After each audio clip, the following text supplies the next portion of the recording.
Ba-da-dum bum bum ba-da-dum bum ba-da-dum ba-ba-ba-ba-ba-da-dum. There is a song in my soul, sings I am whole. Everywhere I go, you know it sings I'm whole. There is a song in my soul, sings I am whole. Whispers in my ear, you know it sings I'm whole. I am whole, I am whole. Whole, I am whole. Whole, I am whole. Whole, I am whole. There's a song in my heart, sings of sweet love. Whispers in my ear, it says you are loved. There's a song in my heart, sings I am loved. Whispers in my ear, it says you are loved. You are loved, loved. You are loved, loved. You are loved. There is a song in my soul, sings of my joy, bubbles up from deep inside, pure sweet joy. There's a song in my soul, sings of joy, bubbles up from deep inside, pure sweet joy. We are joy, joy. We are joy, bubbles up from deep inside, pure sweet joy. There's a song in my soul, sings we are whole. Everywhere we go, you know we are whole. Song in our soul, sings we are whole. Everywhere we go, we sing we are whole. Ah, how nice you are. You are so awesome. I am so glad you're here with us in the room and wherever you are watching and listening. We're so glad that you're with us right from wherever you are. And we're going to get to sing, You Are the Face of God. Yes, and I'm going to sing it for you first just for grins. And then I hope you'll sing, with a lot of love and vigor and joy and everything you have inside to sing with. You are the face of God. I hold you in my heart. You are a part of me. You are the face of God. That's all there is to it, everybody. Ready? You are the face of God. Just like that, I hold you in my heart. You are a part of me. You are the face of God. Sing it right to me. You are the face of God. I hold you in my heart. You are a part of me. You are the face of God. Beautiful. You are the face of God. I hold you in my heart. You are a part of me. You are the face of God. Beautiful. Give yourselves a hand. That was beautiful. And as always, what a glorious way to start our day. Thank you, Karen. Thank you, Herbie. We so appreciate everybody being here. And welcome to all of you as well. I'm Dr. David Goldberg, and we are Unity on the Avenue. We are a radically inclusive spiritual community. We honor all people, all races, all faith traditions, all relational orientations and gender identities. as well as all paths to the divine, including those who may not be on a faith path. So wherever you are on your journey, whatever you may have done, whatever you may not have done, you are welcome here. You are the face of God, and we see God in each and every being. So thank you. By way of announcements today, oh my goodness, what a busy week we have in store. In just a few days, Feliz Cinco de Mayo for all who celebrate. And next weekend, we are once again honoring World Labyrinth Day. Please join us on Saturday at 9 a.m. We'll just do a brief blessing and then invite anyone to walk as they choose throughout the day with pilgrims around the world, walking with an intention of world peace, because we know that it is our work to do and we can change the energy on the planet. I also am overjoyed to make the announcement that our prayer chaplains are back in service with anyone who would like prayer after the service. Today, I believe Carol will be praying with those who would like individual prayer, either to help reinforce a joyful moment in your life or join you in working through a circumstance that perhaps we know is not the truth of your being. So please do keep that option open as well. And at this moment, then, I will turn it back to Karen for another brilliant song. Thank you.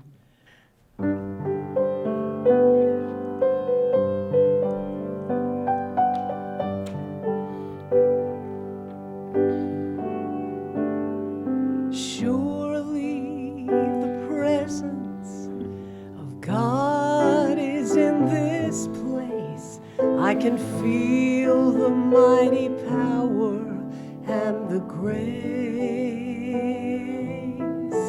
I can hear the brush of angel wings. I see glory on each face. Surely the presence of God is in this place.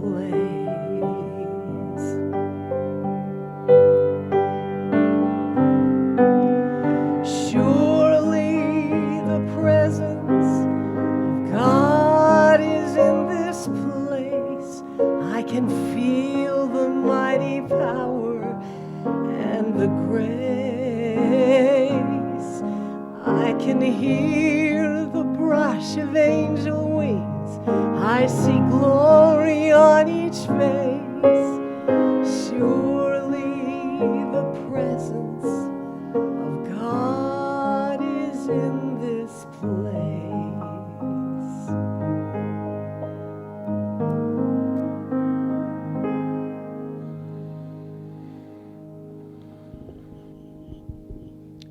And surely the presence of God is in this place. I invite you to get comfortable and to begin to focus on your breath. Take in a deep breath and gently release it. Allow this breath to bring you into the awareness that we are in the sacred place, in the sacred time. As you become aware of your prayer center, the domain of the divine, you are sharing the space right here, right now, in your heart center, as you focus on this moment, on the transforming power of God. May these words be your words, and let us affirm the transforming power of God is mighty at work in my life. The transforming power of God is mighty at work in my life. Just breathe in this truth. And let us affirm together one more time. The transforming power of God is mighty at work in my life. God is power. All humankind is power-filled. We are empowered to use our power.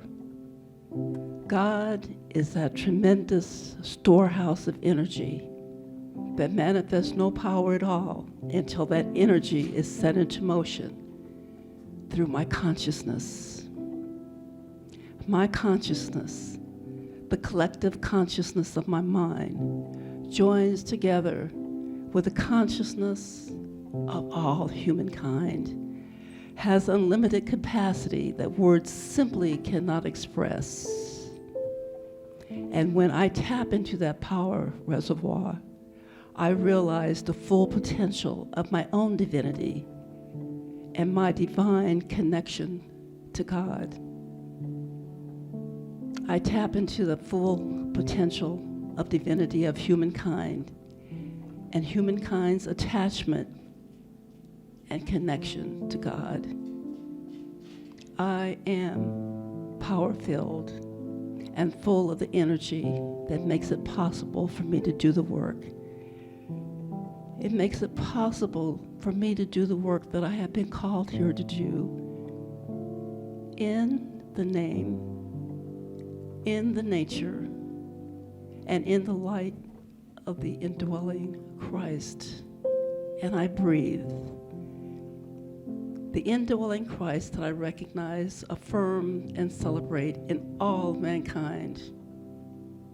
And for this, I am so very grateful as I stand in the awareness of the connection and the power of light, of grace, of love, of healing, of compassion, and of peace. The transforming power of God is mighty at work in my life, and so it is. Amen. So please join me in our statement of faith.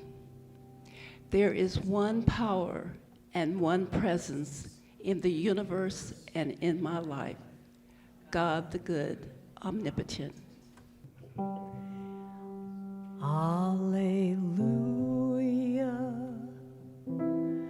Alleluia. Alleluia. Alleluia. Alleluia.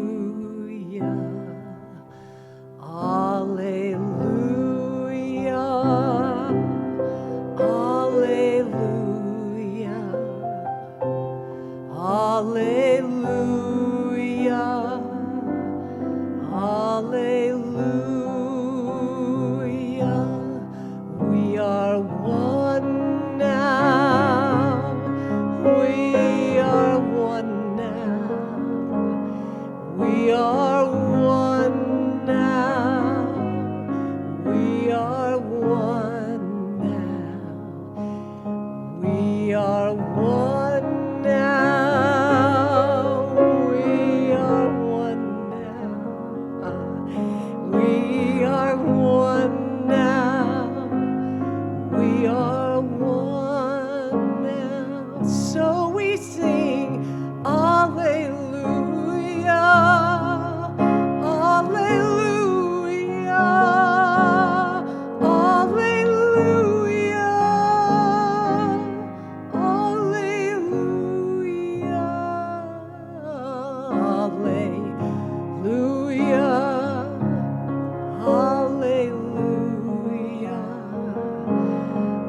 Alleluia. Alleluia.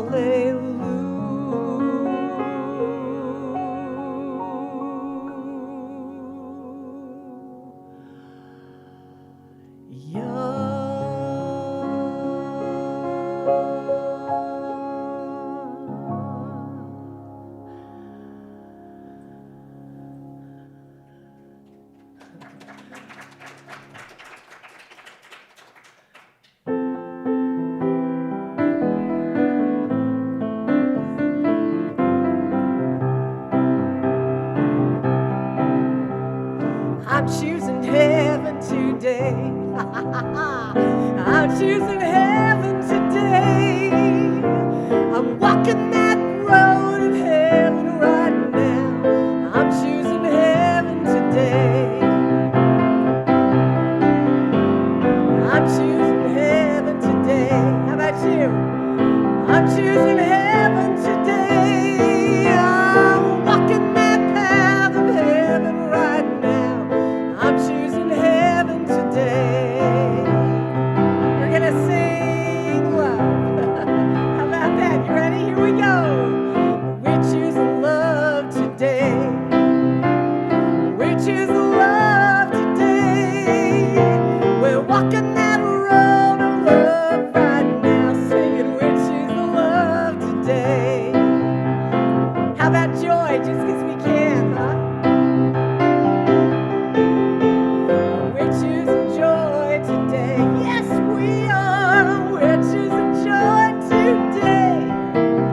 Thank you, Karen. Thank you, thank you. Well, you know, I'm kind of new at this announcement thing, so I've got a few more before we jump into our talk today. I wanted to acknowledge that the book that Reverend Doris and I are going to be speaking about, Divine Audacity, we're going to be speaking about different parts all the way through the summer. It's not a formal book study. There will be no quizzes, but we do invite you into this book with us, and we're so grateful to Laura and our book club that the book club is also going to be reading it along with us. So if you have any questions, didn't mean to put you on the spot, but thank you and welcome. And we invite you into that effort as well. And someone asked about my brand new pin. It's a heart and it says kind. And I wanted to say thank you to Pam Goff, who is sharing those with all of our board members and our ministers, and that is our intention. And you may not have known this, dear Pam. When I was in my first semester working on my bachelor's degree in journalism, one of the first assignments in those days was always to write your own obituary and then to write what you would like on your tombstone, right? So what I wrote, the inscription that I wanted on my tombstone, and Rick, pay attention, was, and still is, he was kind. So it is inspirational for me. It is something that I strive toward. I don't always make the mark, and each day is a new opportunity. So thank you for that. And I also wanted to acknowledge what would have been your 28th anniversary with your beloved David.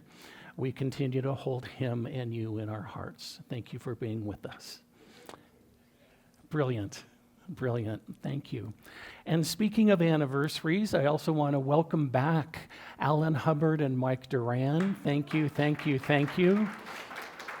We are so grateful that you're here. Alan, you look none the worse for wear with a couple of broken wrists, and oh my gosh, I hope you at least had fun getting there. And today, my friends, today is the day that Alan and Mike are celebrating their 38th anniversary. So, and they said it wouldn't last. Bless you both. 8th anniversary of marriage, 37 years together. I was so close. And I was honored to do your wedding in the courtyard of Grauman's Chinese Theater, where none other than Meryl Streep and Whoopi Goldberg were our witnesses. So it is good, my friends. It is good to be together in person. It is good to be together in community, and what a great opportunity it is. And so as we launch this talk, and as we launch our book study of Divine Audacity, I thought it only fair that you hear from the person who literally wrote the book. Please welcome, via technology, Reverend Linda Martella Whitsett. Hello, Unity on the Avenue.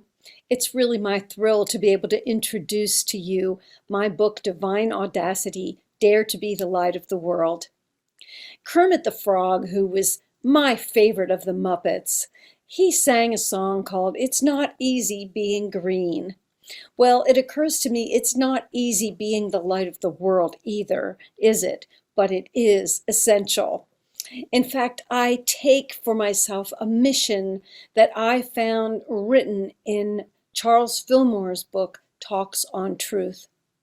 Charles Fillmore said, "It is your mission to express all that you can imagine God to be. Let this be your standard of achievement.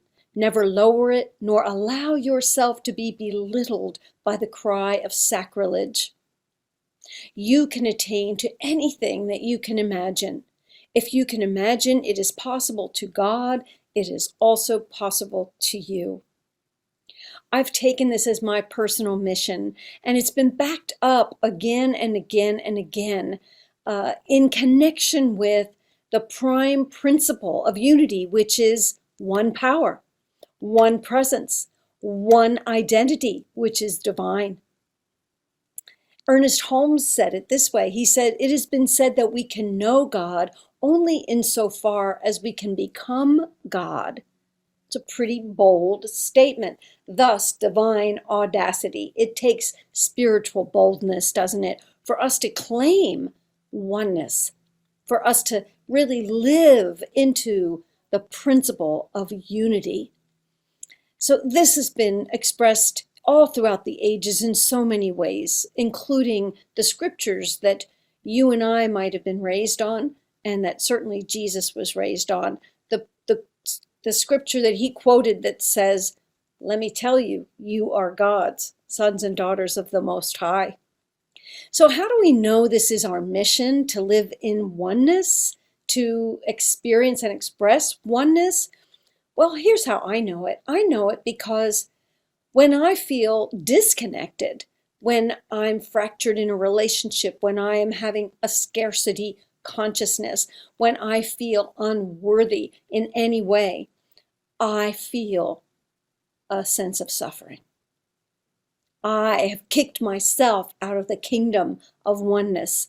And in a sense, we're hardwired for connection, for oneness. We need that.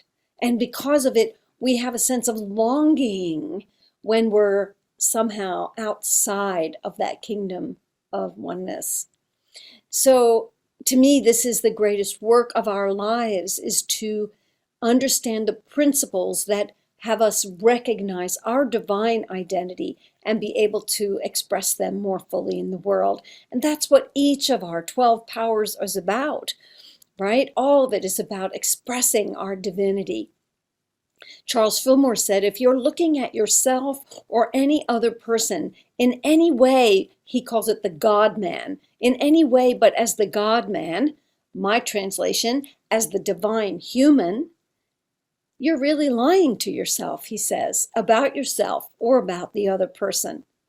And so we say to ourselves, well, I can't be God. Well, no one's asking you to be all of that, all that God is. The only thing is that you can be any aspect of the nature of God that you might need for the moment that you are in, right? You can be divine imagination when you experience a job search, or when you're looking at creating the next endeavor for yourself.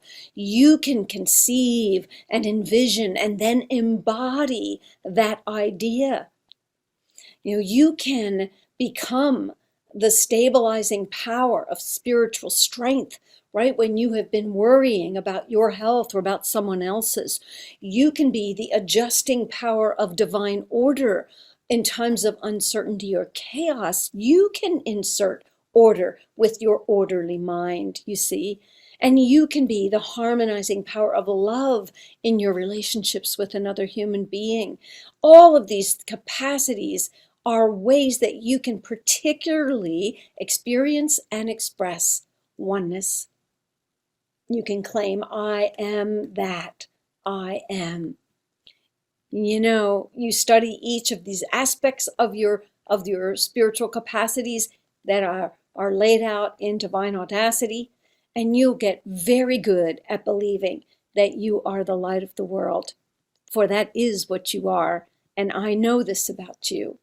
You are divine.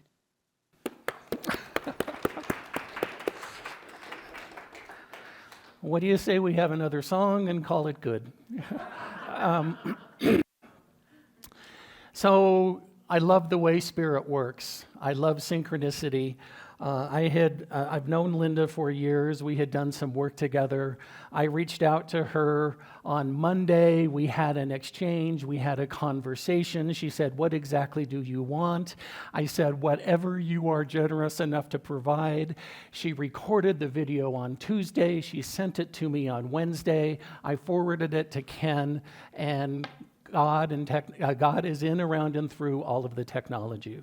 So we are most grateful for Reverend Linda. And if you haven't made the connection, if you don't know, Reverend Linda's ministry, she is vice president at Unity Worldwide Headquarters, and she is over Silent Unity. So if you have ever reached out for prayer, just know that is part of this beautiful consciousness that is a part of that effort. So I also, in addition to the pin, I also had a couple of conversations today about my shirt. Thank you very much, and/or I'm sorry. And so part of that is, in addition to Cinco de Mayo and World Labyrinth Day and Mother's Day and any number of things that we have going on, of course, today is May Day. So I needed a shirt with flowers to come celebrate May Day. And I love words. I love how so many words can mean different things and mean the same things. So on this day, when we shout May Day, we are shouting it in joy and in honor rather than hopefully being in distress. And honestly, every May Day, I reflect back to one of my jobs in college was an assistant or a floor person at a flower shop in Fort Collins at Colorado State. I was the first person that the first male that the owner had ever hired. And we have some more giant souls with short legs joining us. Come on in, welcome. So I was the first male floor person that this owner had hired for the flower shop. And so I was doing my thing and watering plants, and this young man came in, high school age. I put him probably 15-ish because it looked as though mom was waiting in the car for him. And he came in and he was really very earnest, and he was looking around and checking everything out, and I approached him and I said, "Hi, my name is David. Is there something I can help you with?" And he said, "Yes, I would like to order a breast arrangement." And I thought, okay, I think I know what you mean, and the more common term is corsage, and I'm very happy to help you with that. And he wanted flowers that he was for his date, for his prom date. So that's what I hearken to when I think of flowers. And again, one of the things that we get to think about in our diverse world with so much happening all of the time is that May Day was actually a pagan holiday that was adopted by so many cultures and traditions and religions around the world. And it's also celebrated as a workers' holiday in countries that support communism or have that particular belief. So whatever the belief system, however people are getting up around the planet today, we bless them in that experience. And so our work today, my friends, is we are looking at the power of perception. When I wrote the little blurb for the newsletter, I hearkened to that song that you have heard played here before called Moonrider, that's based on the words of Captain Eugene Cernan, the last man to walk on the moon. And thank you, Ken, great graphic. And what he saw as what he called God's front porch when he was on the moon looking back at the earth. And one of my favorite phrases in that song is from Captain Cernan when he says, "I know this view won't last forever. Soon I'll be back to reality. But isn't it the way we perceive things that makes them what they will be?" That sounds a whole lot like our Unity teachings. That sounds a whole lot like New Thought.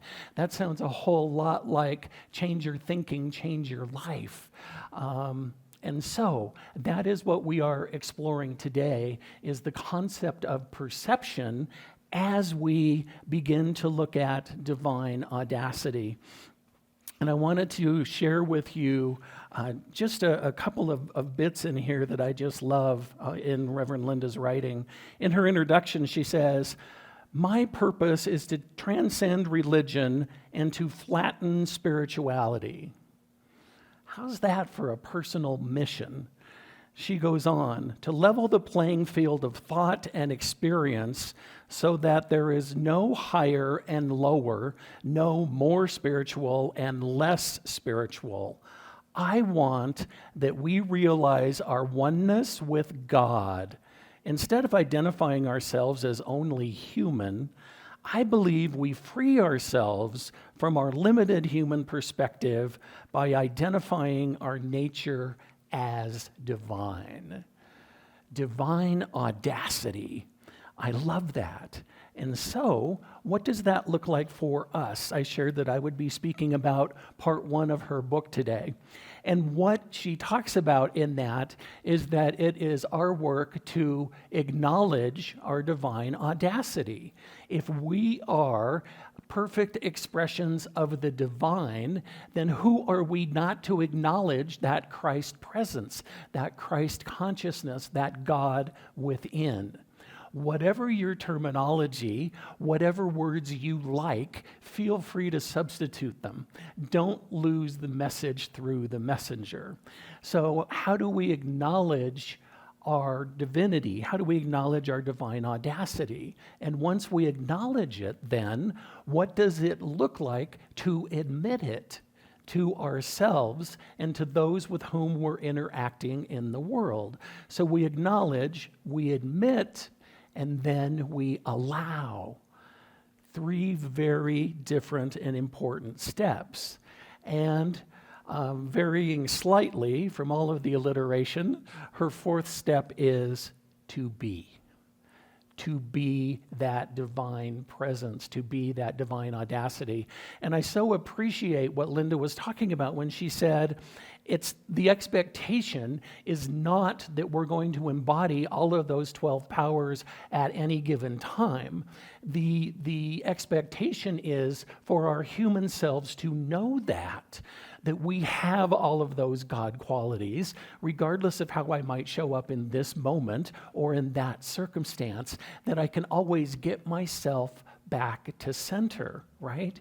That I always have that option, that nothing is lost, nothing is missing, nothing has gone away, but rather reminding our human selves that that's where we want to be. So when we look at that first element then, when we look at acknowledging that divine audacity within, I want to tell you the story about a new friend of mine, Ulysses. You may know Rick and I were on vacation last week, and yesterday morning we wanted to pop into the hot tub for just another last soak before a day of travel. And so we were in, it was a really big hot tub, and so we were just in there by ourselves. It was early in the morning. And in comes this young man, and he's got this great smile on his face, and we're kind of thinking, what does this look like, and how's this going to shift our energy, and what do we want to do and be? And he sits down, and he's kind of soaking, and he looks at us, and he says, "Where are you from?" Thus begins an hour-long conversation with Ulysses. And he tells us who he is and where he's from and what he's up to. And I have to tell you, in my human self, from the time he rounded the corner and stepped into the tub and sat down and just soaked for a couple of minutes until the time he spoke to us, I created his whole life story. And I'm telling this on myself. I know none of you have ever done this.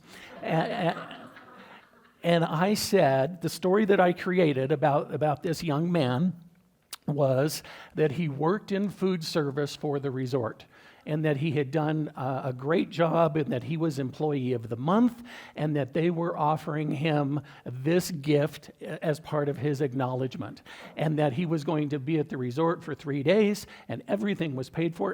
And it was early. I don't know how I got through all of this. And this was without a word spoken about this young man, right? So I had created this whole image in my head.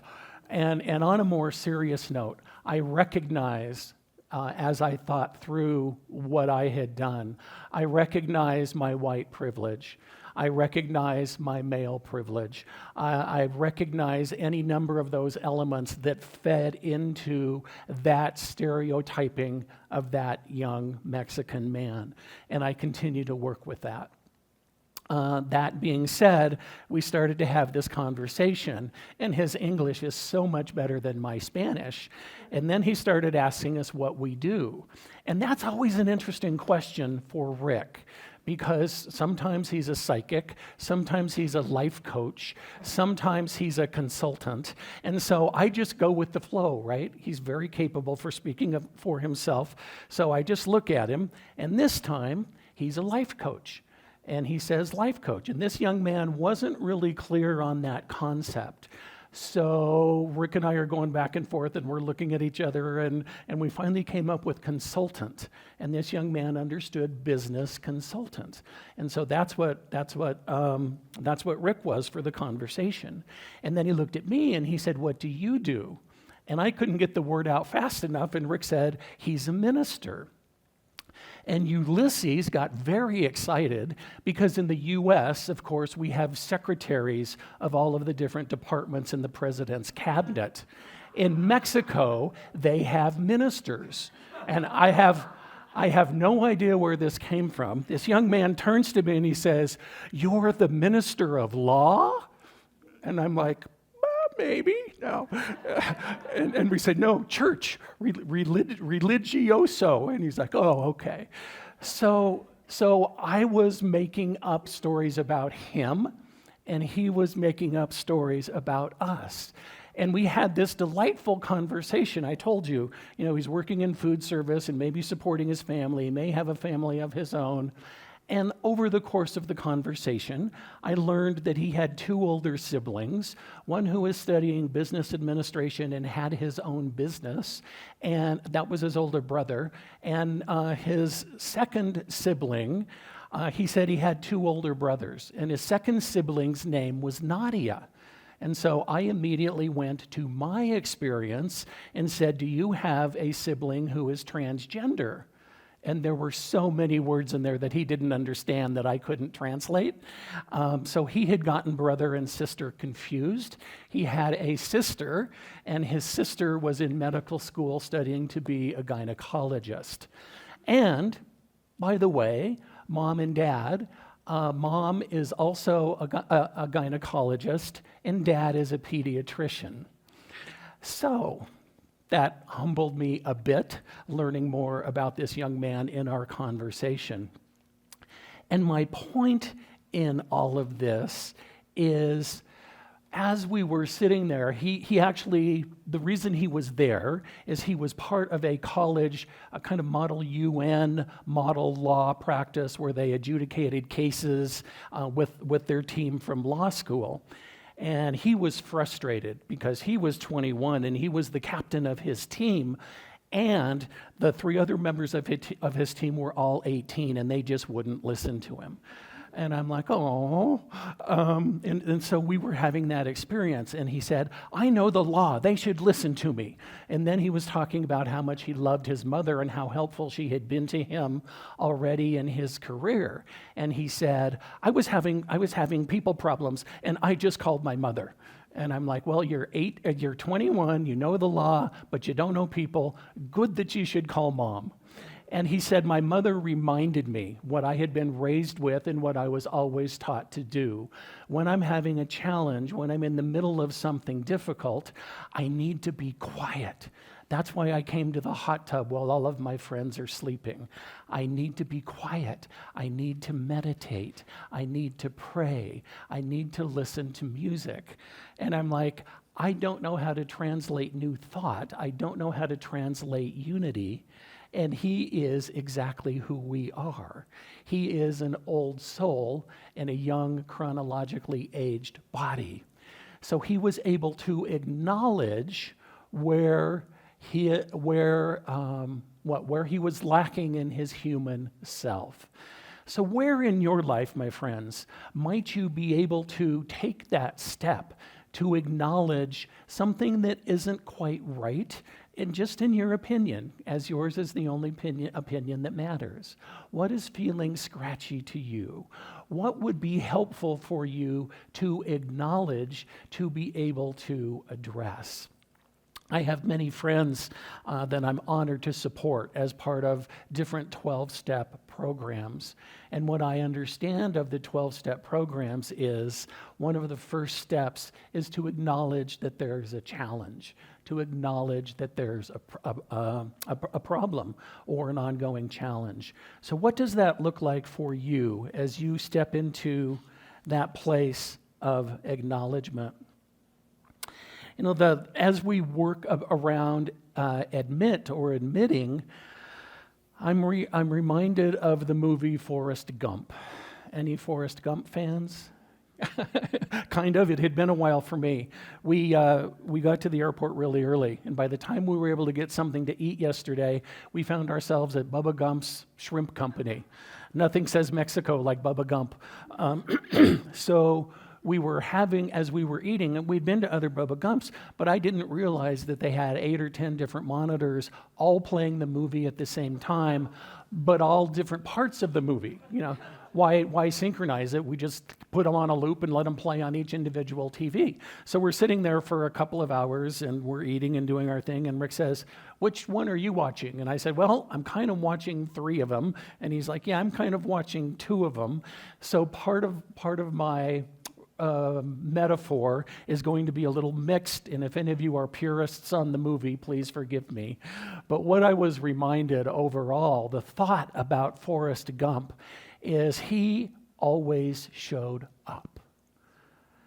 The first scene in the movie, when he's sitting on the bench and he's got on his blue and white shirt and he's got on his white suit and his white shoes, and the bus drives by and splashes his white shoes.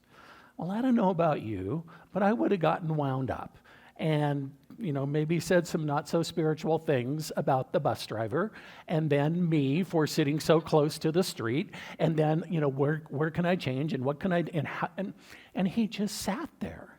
He just sat there and did what was his to do. He just allowed. And then when, in the war scene, when one of his buddies got killed and he was rescuing his captain and they were doing whatever they were doing, he too got injured. And you remember how he got injured. He got shot in the rear end. So, when they're doing all of the hospital scenes, one of the hospital scenes, he's laying on his stomach, he's got pillows underneath his stomach with his rear end in the air, and he's got 2 ice cream cones. You can either complain because you've got a bullet in your butt, or you can enjoy the free ice cream. And so he was able to admit that to himself. And then we saw the wedding scene, and then we saw the scene with his mother, and then we saw the scene, which I think was great in the day, where Tom Hanks, Forrest Gump, is at the White House getting the Congressional Medal of Honor from the president. And we didn't have the captioning, we couldn't hear it, but apparently something transpires about where did you get hurt or where were you injured? And Forrest Gump doesn't care that he's in the White House. The president, his commander-in-chief, asked him a question, so he showed him. He mooned the president and showed him his injury, and everybody is laughing, and he just thought that he was being present and responding, right? He admitted that and allowed that to be part of his story. So where can you be like Forrest Gump? Where can you call that in and recognize that that is a part of your journey? It was just, it was so inspiring. And being the peace-loving person that he was, to have him, he was a soldier, and he saw friends get killed, and he rescued people, and he was a peaceful man. And yet, one of the most poignant scenes is when he was in what looked to be kind of a radical enclave around all of the marches on Washington in the early 60s. And he watched a man hit a woman, and he went ballistic. He had no weapons, he had nothing on him, and he just went after this guy and just started pummeling him. And you could understand the dialogue where he says, "Never hit a woman." That was his line in the sand. That is where he came out of himself to do something that he wouldn't normally do. So now that we're calling something in and acknowledging that there's something in my life that I might want to see differently, and then admitting that is true. And let's not beat ourselves up in this process. It's not about self-flagellation. It's not that I'm a bad person. It is about I am whole, perfect, and complete, and I want to be a different kind of whole, perfect, and complete tomorrow. What can I do differently to change those things that I want to change in my human existence? And then this third piece that Reverend Linda talks about is that of allowing, right? So that is when we get to be in that place of feeling that God quality that we're feeling. Maybe it's one that we like. Maybe it's one that we really don't. And the process, my friends, that we all know is to be able to feel it and move through it, right? As the country western song says, if you're going through hell, keep on going. You don't need to pitch a tent there. You do need to be conscious of where we are so we can move through that challenge. And so the third piece then, I had this talk all written, and then as of yesterday, it all changed. So the third piece then for the allowing, I wanted to share the story of a young woman named Angela. Our plane had boarded. Any number of people are tired. Some are sporting hangovers. Some are sporting new tattoos. You can tell any number of folks had a good time in Mexico. And the flight attendant came on and said, boarding is complete. And so for those of us who did all of the inappropriate stuff and had a seat between us, that was awesome. And the point is, everybody was ready to go. And then this young woman came on the plane just like a hurricane, and she was weeping and moaning and holding on to this blanket, and somebody was helping her with their bags, and another flight attendant was trying to make room for her carry-ons, and there weren't any seats available, and then all of a sudden she fainted. She fainted in the middle of the aisle, right? And so again, I didn't learn earlier in the day, my humanness is kicking in, as with the people around me. What is the challenge with this woman? Is this perhaps drug-induced? Is this perhaps alcohol-induced? What do we have going on here? Is this a drama queen? Why are people putting up with this? And I start on this roll. And then we heard she lost her husband on this trip. And the blanket that she was holding on to were his cremated remains. She spoke English as a second language. She was boarding a plane to leave a country that she was more familiar with. She had nobody other than the kindness of the people with the airline and hopefully the kindness of those of us around her. What could I do? It wasn't up to me to fix anything. It wasn't up to me to do anything other than what I know. I get to go into prayer. I get to surround her with light and loving energy. There is nothing to fix. There is nothing wrong with what she is feeling and what she is doing, and she is allowing her emotion.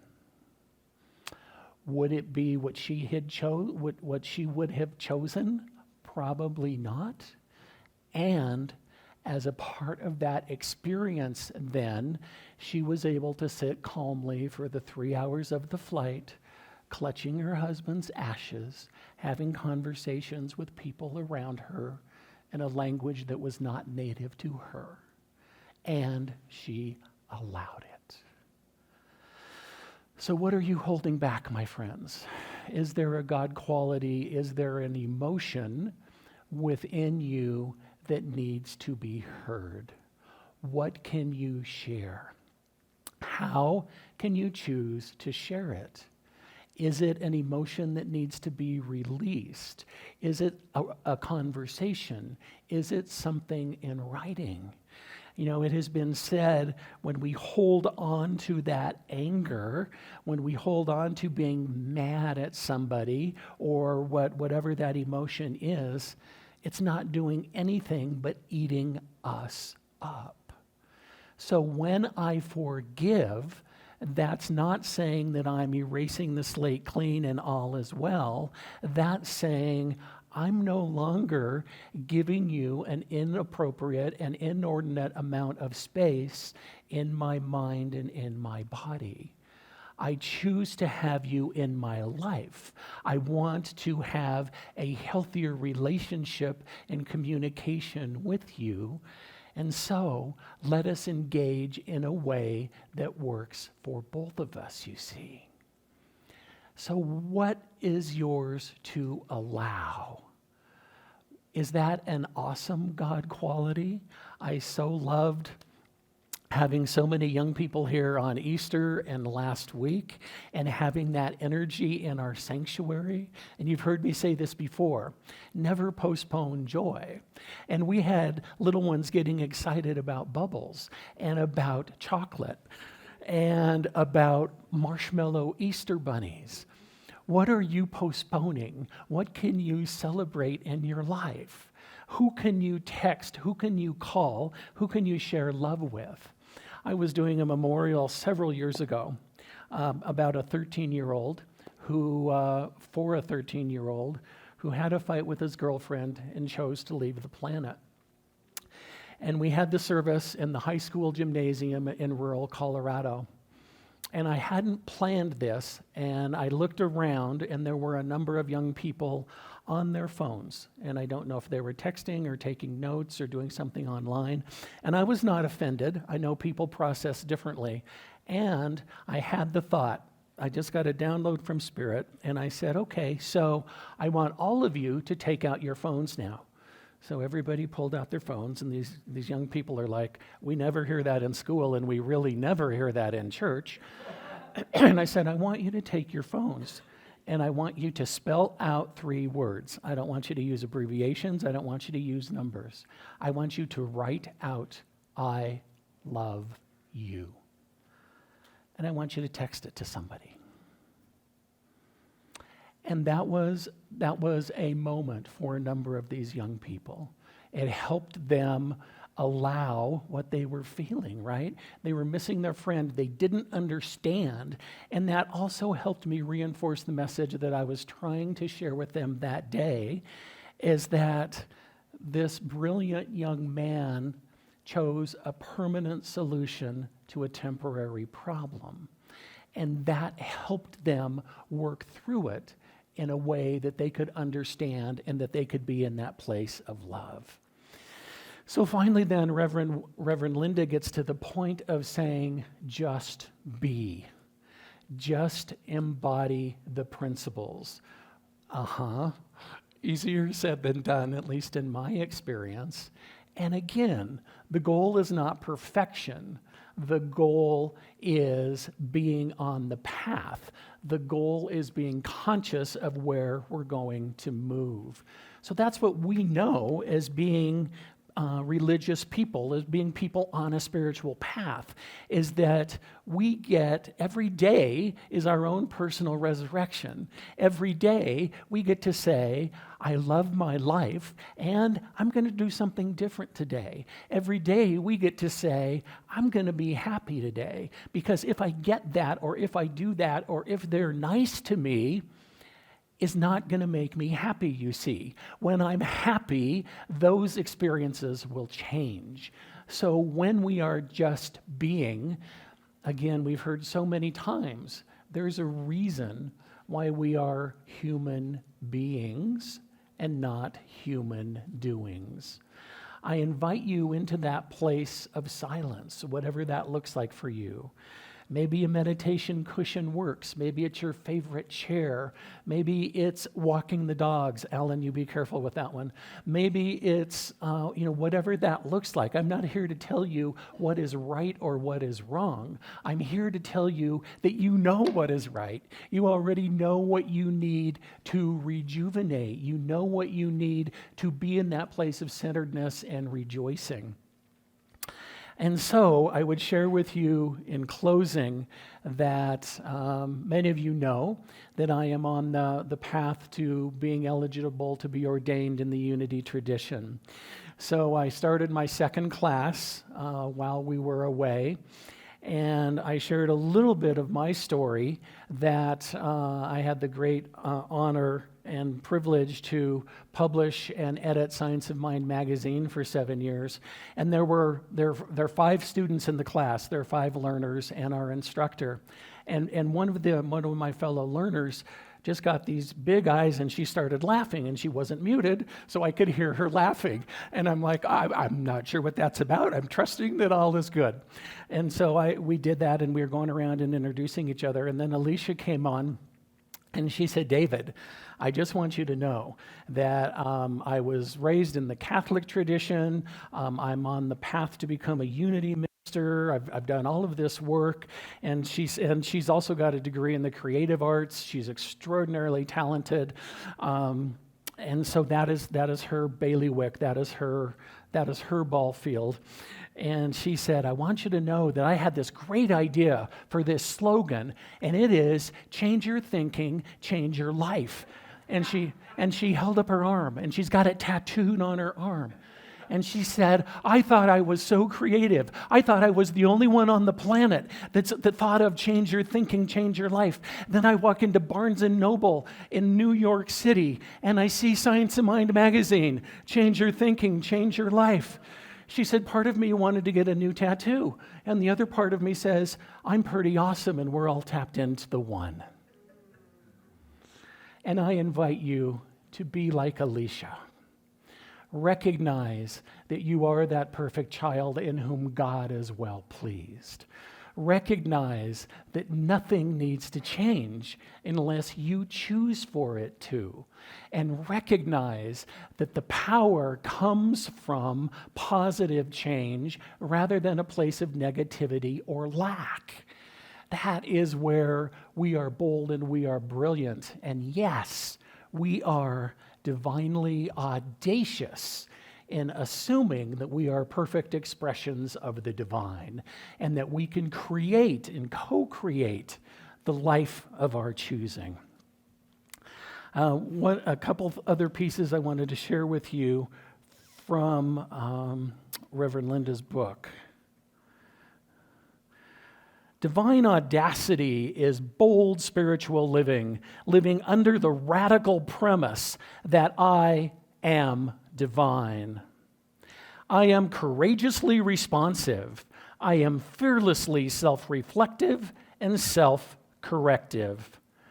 I passionately fulfill my sense of purpose. And I love when she quotes Charles Fillmore. Everyone has within him the light of divine understanding. Those who do not recognize that they have this inner light are thinking intellectually instead of spiritually. The Christ light comes forth from God and under all circumstances is aware of its source. And then she's back to her own voice. Admit your divine identity. And I will close with the quote at the beginning of her book. Awake, arise, and assert yourself. You dreamers of the world, your star is now in the ascendancy. Let us allow our stars to rise, my friends. Please join me in prayer.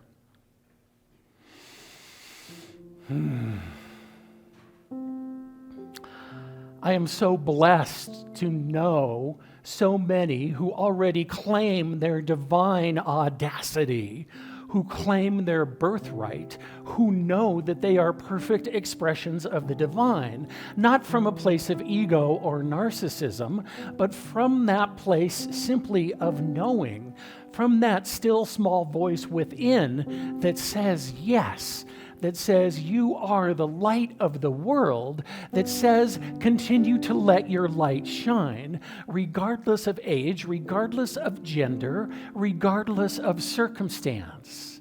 You are perfect, good, great, grand, and glorious in your own expression. And how good that is to know for each beloved within the sound of my voice. And so this day, we reflect on our own divine audacity. What am I audacious enough to acknowledge and to allow about myself? Let me release those thoughts, those ideas, that race consciousness that no longer serves, and let me be more firmly in alignment with the Christ consciousness that is a part and all of everyone with whom I come into contact. That is what I know to be true of this day. I also know the power of my intention. My intention is to be good, is to be solid, is to be strong, is to be integrous, is to be audacious in my expression as the divine in human form, because we are the senses of God in action. And so it is good. It is very good. It is divinely inspired, divinely appointed, and I just simply allow it to be. I release, I let go, I call it extraordinary. All is well. God is magnificent. And we anchor this together by saying, and so it is, and so I am, and so we are.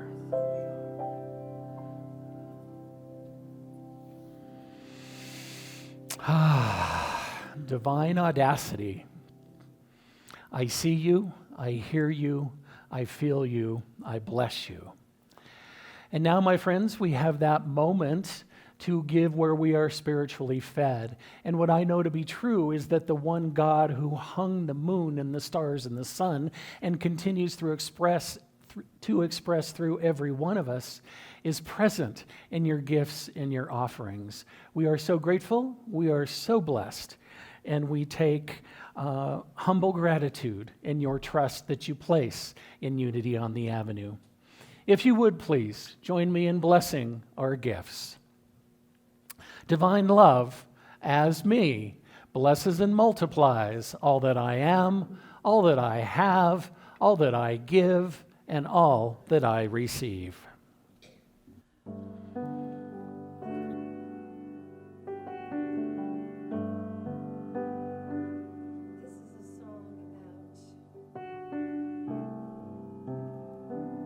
What it's like to be blind if you look a little bit beyond what the reality might be or what you might think it is.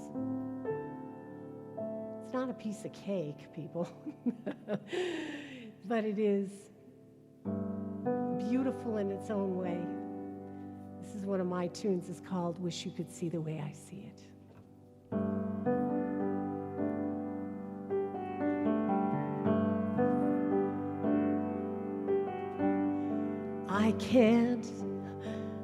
I can't see colors glimmering, no. Bright shining sunsets are not shimmering. But I hear music, I can hear that music everywhere.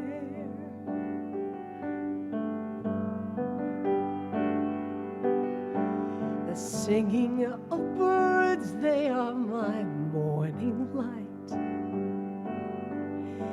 The whisper of crickets, they're the stars that split my nights. And children's laughter, that's the sweetest sound anywhere.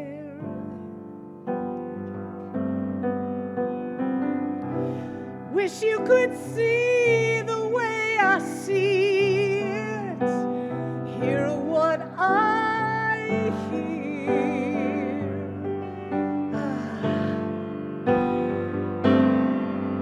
See the world through my eyes and listen with my ears.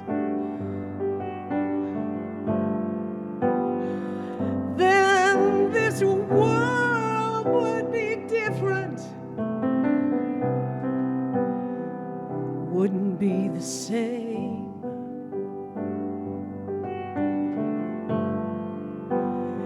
If you could see the way I do,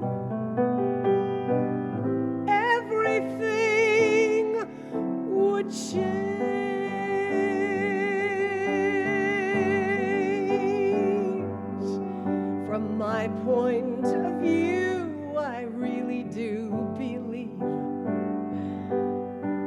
you and I can live in sweet harmony, but we've got to start right now to realize we all have a part to play.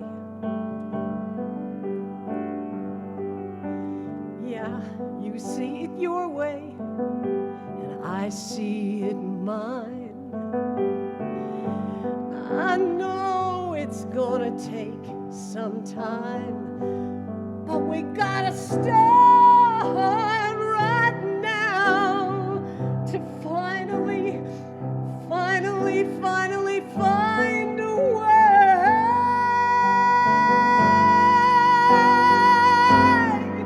to see the way I see it,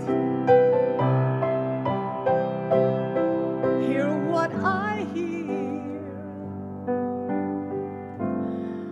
see this world from my eyes and listen with my ears.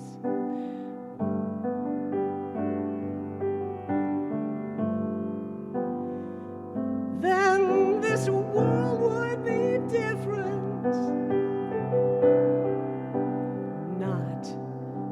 Not the same. Wish you could see the way I do, then everything would change.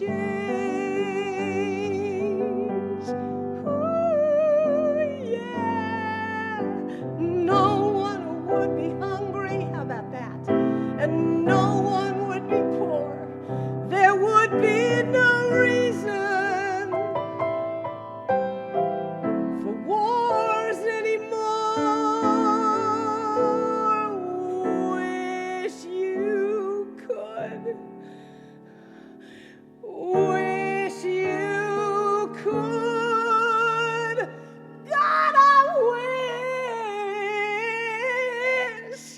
wish you could see the way I see it. Hear what I hear.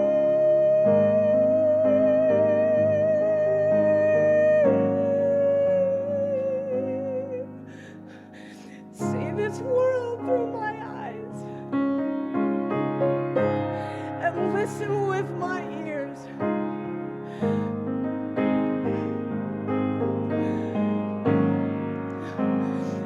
Then this world would be different. It wouldn't be the same, no. If you could see the way I do, I'm telling you that everything,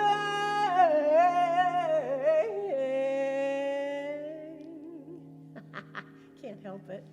I said everything.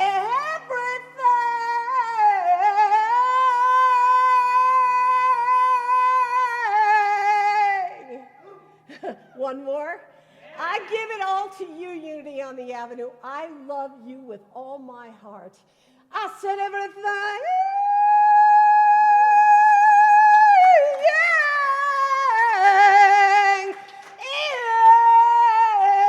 Is gonna change. Is gonna change.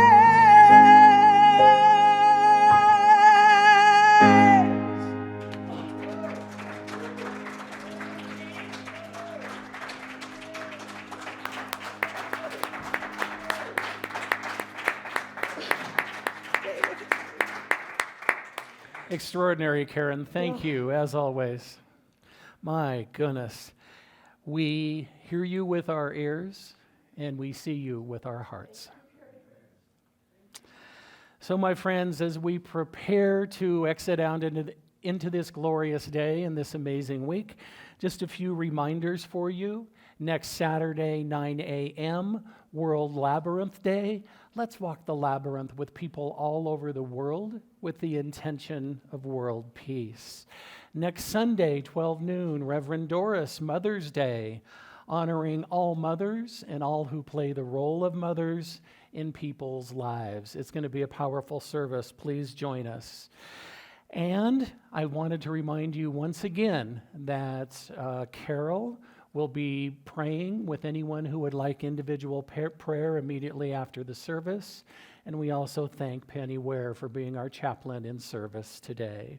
So if you would please, we've been doing this blessing. Young people continue to join us, and we want them to know how powerful and strong and loved and welcome they are. You are loved, special, and important. We see you and bless the divine being that you are. Own up, my young friends. It's all you. And our prayer for protection. Please join me. The light of God surrounds us. I am that light. The love of God enfolds us. I am that love. The power of God protects us. I am that power. The presence of God watches over us. I am that presence. Wherever we are, God is, and all is well. Go in power. Go in peace. I am the light. I am the light. I am the light in this world. I am the light. I am the light. I am the light in this world. And I shine, and I shine, and I shine so bright. And I shine, and I shine. Shine so bright. We're gonna do we are the light. We are the light. We are the light in this world. We are the light. We are the light.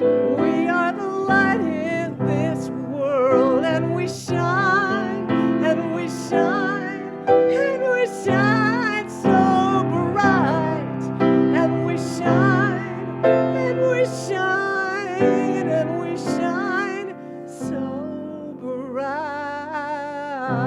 God bless you all.